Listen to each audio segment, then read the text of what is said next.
Greetings, humans! My name is Josh Smokey Hell Nelson, and this is The Smoke Show.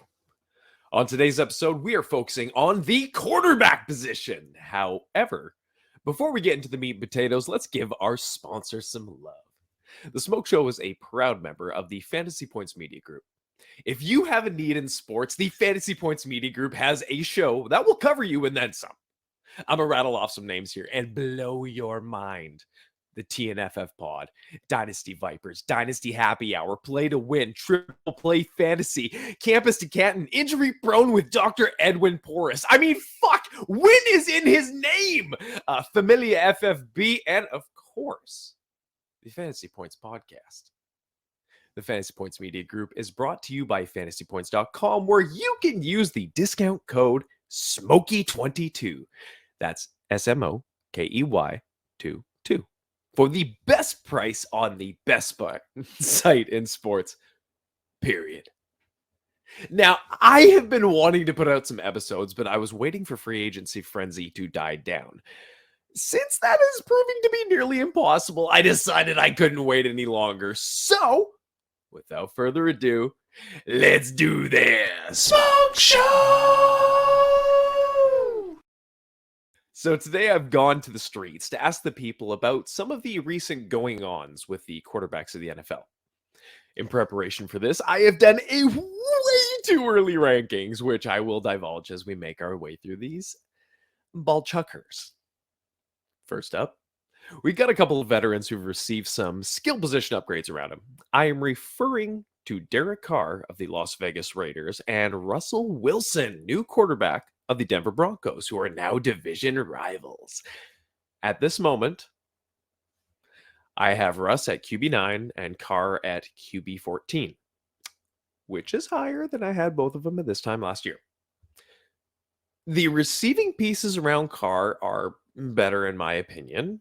Give me Devontae Adams over Cortland Sutton, Hunter Renfrow over Jerry Jeudy, and Darren Waller over Albert Okwuegbunam. But I believe Russ has the more balanced offense with the advantage in the run game as well as his legs.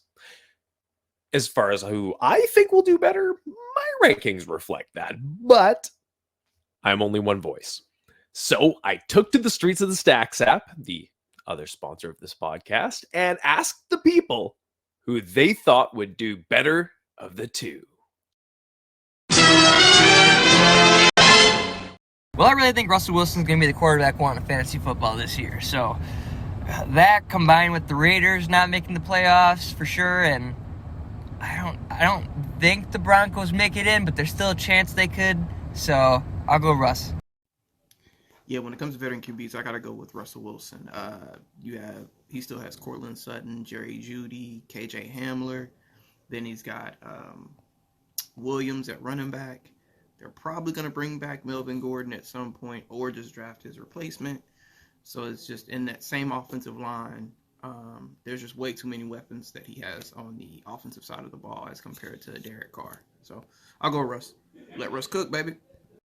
Yo, Smokey. I think by default, I'm just going to have to go Derek Carr. Derek Carr gets 2 wide receiver weapons back. He gets Hunter Renfrow back. Throws in Devontae Adams. Josh Jacobs, healthy. He's always a great running back. You know, I'm just going to go with him. If the ceiling is the playoffs, for them to at least make it past the first game, I think that's a little bit easier for them to do after having been there than it would be for us to do it. Smokey, what's going on, man? It's your boy Rum Blaze Robbie. Getting ready to go and handle some biz, you know what I'm saying? Look, between Russ or Carr, I feel like Russ maybe has like the more balanced weapons out of the two, but Carr knows how to utilize his weapons. He knows how to utilize Hunter Renfrow. He knows how to utilize Devontae Adams. He has a tight end in Darren Waller. So I think that it's going to be Carr that'll be better. Agree, disagree, hate me, love me, I don't care. Oh man, this is a great question. Because on paper, it should be Carr. Because the Broncos more balanced, better defense, all those things you think would keep it in line up there. But oh man, Derek Carr. Oh yeah, but Derek Carr's never been that guy who just throws a ton. But with all those with that Devontae Adams, that I man, I think I gotta go Carr.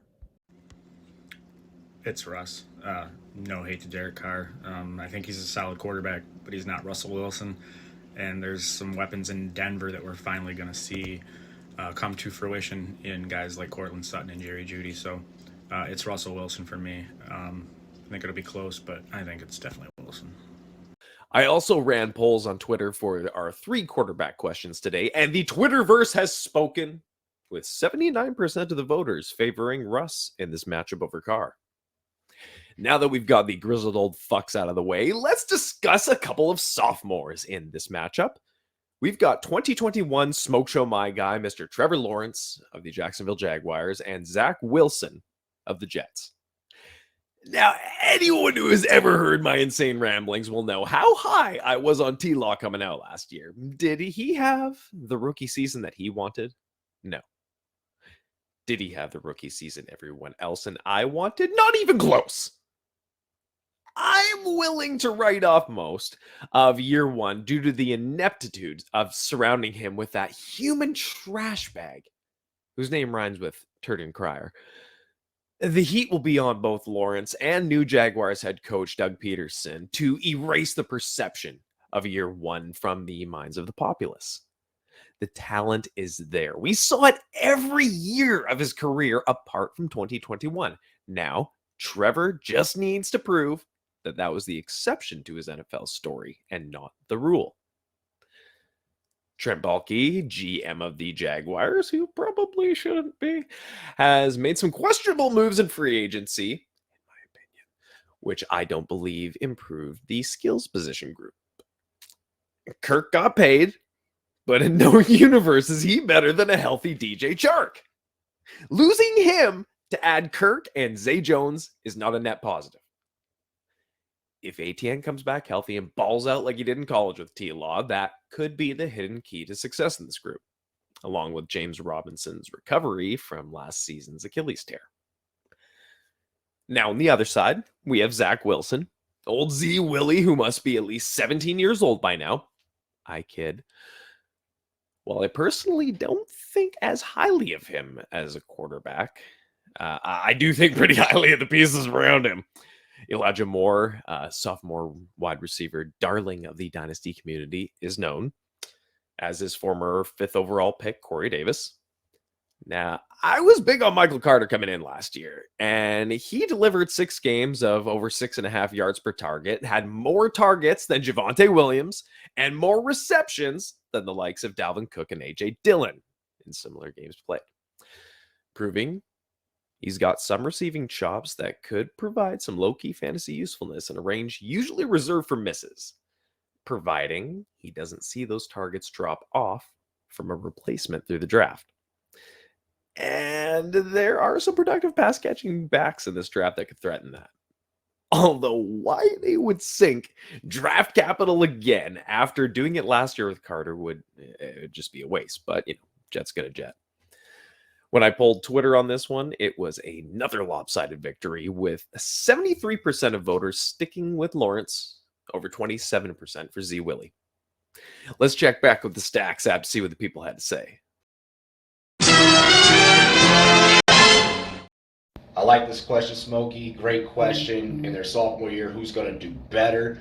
Look, I personally think that is TLaw. I think TLaw is going to come out this year with a chip on his shoulder. The Jets are still the Jets. Zach Wilson and the Jets, like that organization has a lot to figure out. There's a lot of turmoil going on internally that has nothing to do with on the field play.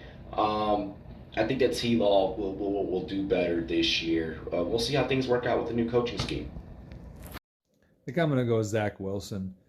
Trevor Lawrence, I mean, didn't he go like 8 games without a touchdown pass or something like that? There's just something not right down there. Maybe the new coach helps. I don't know. But Zach Wilson, I think he's going to be running. I think there's more upside in his legs with how he plays. And I don't know. There's just something about Jacksonville. I know the Jets are the Jets, but man, Jags are the Jags too. So give me Zach. Well, Trevor Lawrence got some reinforcements. I don't know if he got any improved talent around him. ETN coming back, I think he's extremely overrated. I think Christian Kirk is overpaid for what he does. He's never had even a 700-yard season. Zay Jones, way overpaid, and he's been okay at best. Zach Wilson has Elijah Moore and Michael Carter, and probably another receiver in the draft. The last of our quarterback questions today isn't so much one quarterback versus another, but about whether or not 2021 Smoke Show My Guy Tua Tagovailoa will finish as a top 12 quarterback in fantasy this season. For what it's worth, I don't have him currently ranked as a QB1. He currently sits at QB 16 in my way too early pre-draft rankings. I love Tua. Don't hear what I'm not saying. It's just that I can quite easily see at least 14 quarterbacks that I think should finish ahead of him next year. Has Miami gone balls to the wall and surrounding Tua with a lot of talent this offseason? Absolutely. Improvements on the offensive line, receiving core, and backfield have evaporated any excuses that Tua has or might have left to prove that he can be a top quarterback in the NFL. Now, the big theme with these additions has been speed, something that McDaniels is well versed in running an offense with. Will we see the return of Tua's deep ball?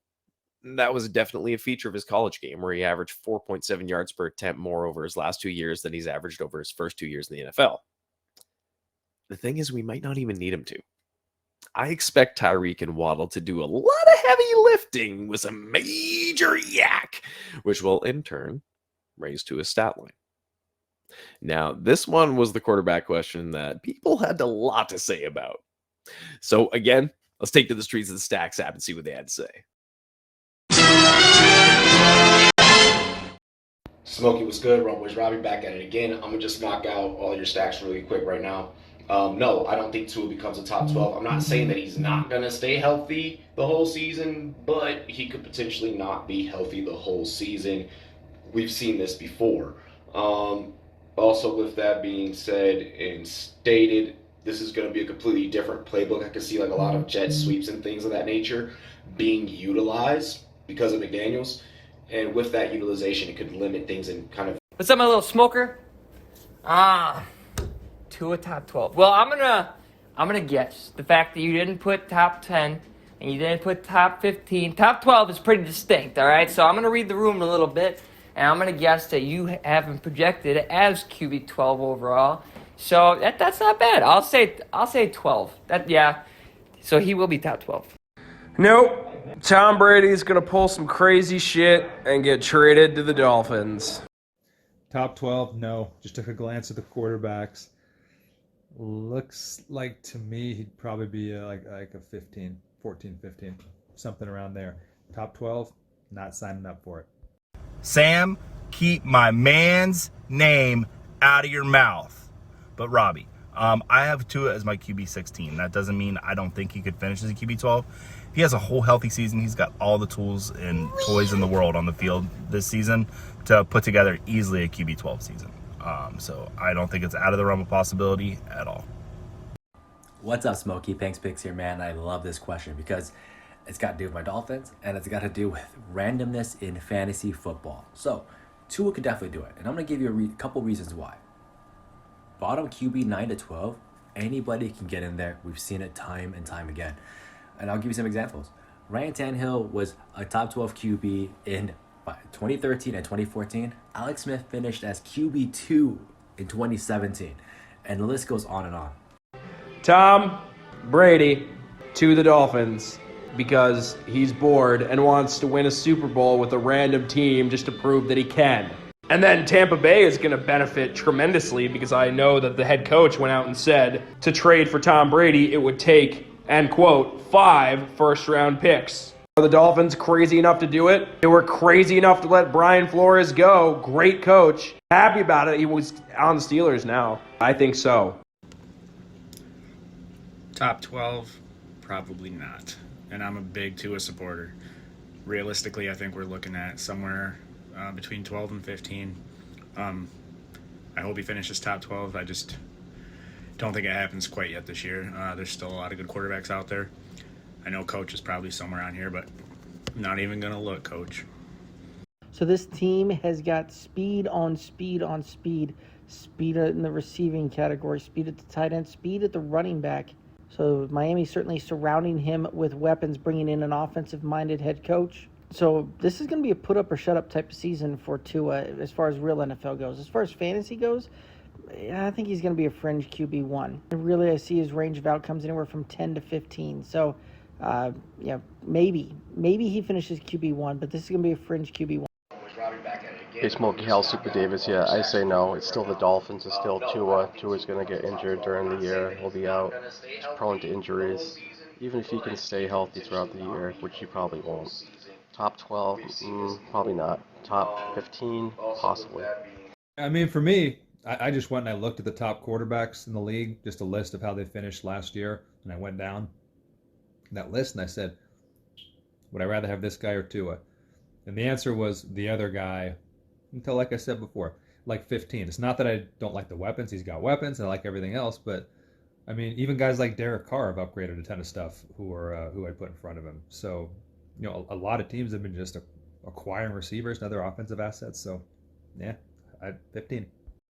I say he sneaks into the top 12 barely, like quarterback 11 or 12, just because I don't think it's Tyreek Hill. I don't think it's the advancement of Jalen Waddle. I don't think it's Chase Edmonds or Raheem Mostert or the offensive line upgrades that they made. It's Mike McDaniel. McDaniel was the brains behind that offense in San Francisco. Shanahan's an arrogant idiot. To be honest, he had nothing to do with that offense singing. It was all McDaniel, and they're going to suck in San Francisco without him. McDaniel is the reason why. There is one major bit of quarterback news that I haven't touched on yet. And it's by design, really. Anyone who has watched me before knows I can be an animated person, we shall say. Sometimes I have a hard time separating the emotional and moral aspects of real life from the analysis part of the fantasy game. While I do script these podcasts down to the last word, and I do mean that, it would still prove difficult for me to broach this subject on air without devolving into a soapbox-sounding lunatic. I'm obviously referring to Deshaun Watson, and there are so many things to talk about when it comes to him. I have decided to reserve those thoughts for the written word. So, if you want to know my views on that subject, please head to my Twitter page at SmokeyHellNFL and subscribe to my free newsletter at the top of my profile. Those who have followed me for the last couple of years might be familiar with my Puff Puff Pass content. Staying on brand. It's appeared everywhere from weekly start-sit columns on TrueNorthFFB.com to podcast waiver wire segments on the Jet Sweep Show to Twitter video threads. I've always loved it. And I decided to bestow this name upon this new written content. It's going to cover sports, music, life, everything in between, man. Items that wouldn't necessarily find their way onto a Smoke Show episode. The next issue will be dealing with parenting and Deshaun Watson. I recommend hitting that subscribe button. If you don't like it, well, shit, I will refund your subscription price. How about that? If you are listening on Spotify, please take the half second to leave a 5-star rating, as they are new to Spotify and I want all the stars like a Mario 64. Use the other half second from earlier and hit the subscribe button on the way out. I greatly appreciate it. As always, this podcast is proudly presented by the Fantasy Points Media Group.